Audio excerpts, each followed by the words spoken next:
I use two words here, honor. It is an honor to be here with, of course, our colleague, Congresswoman McBath. Every day, she inspires us with her courage and her turning her tragedy into saving the lives of others. She said it was humbling, an honor to be with Gabby Giffords, and it is indeed an honor and humbling to be with both of them for their courage. Gabby Giffords was a courageous member of Congress even before the tragedy of her Congress in the grocery store, Congress on the corner. I had the privilege with other members, a couple of other members, to be with Gabby when she first opened her eyes following that attempt on her life.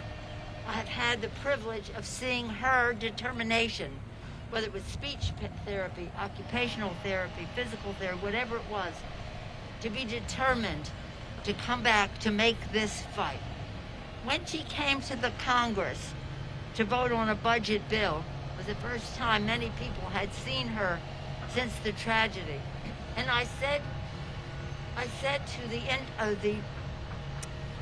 young people who were gathered there to see her, in the history of our country, many young people have seen acts of courage on the floor of the House, but no one would have seen the courage of Gabby Giffords until today.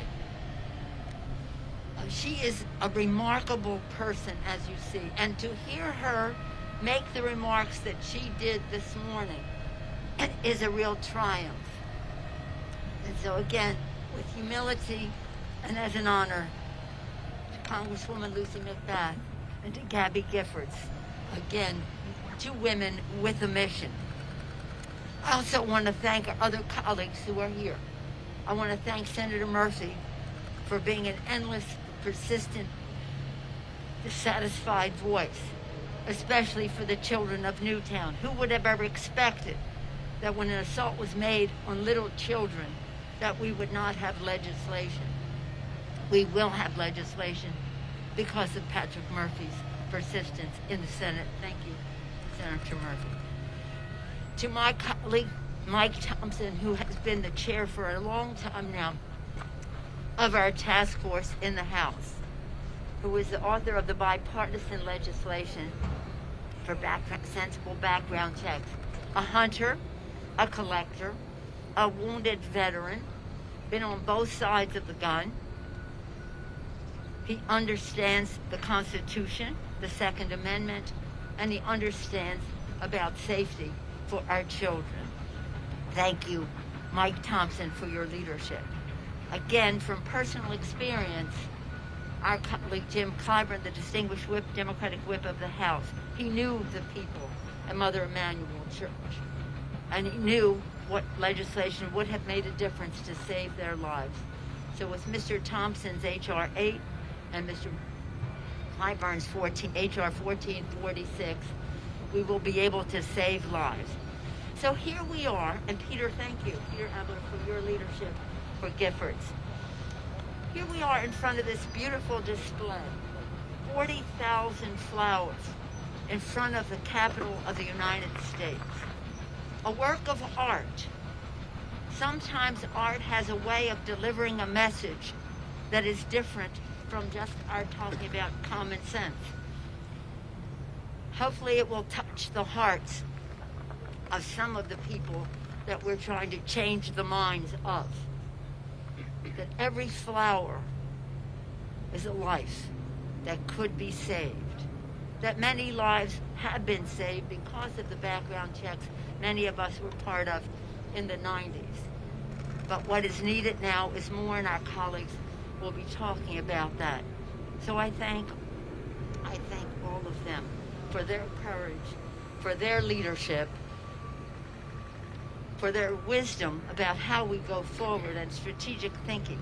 Let me just close by saying about the President of the United States.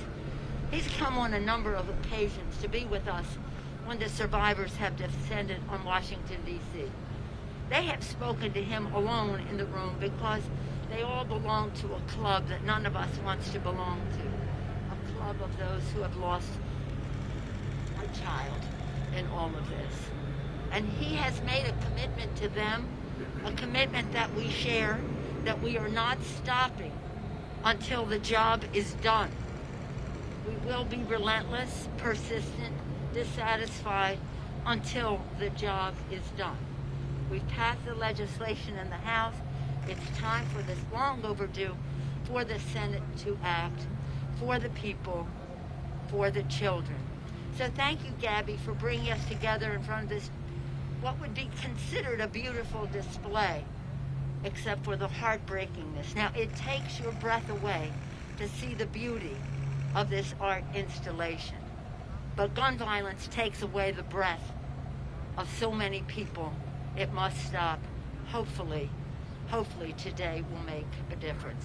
With that, I'm pleased to yield back, and I thank all who are gathered here and so many others who are working so hard on these issues.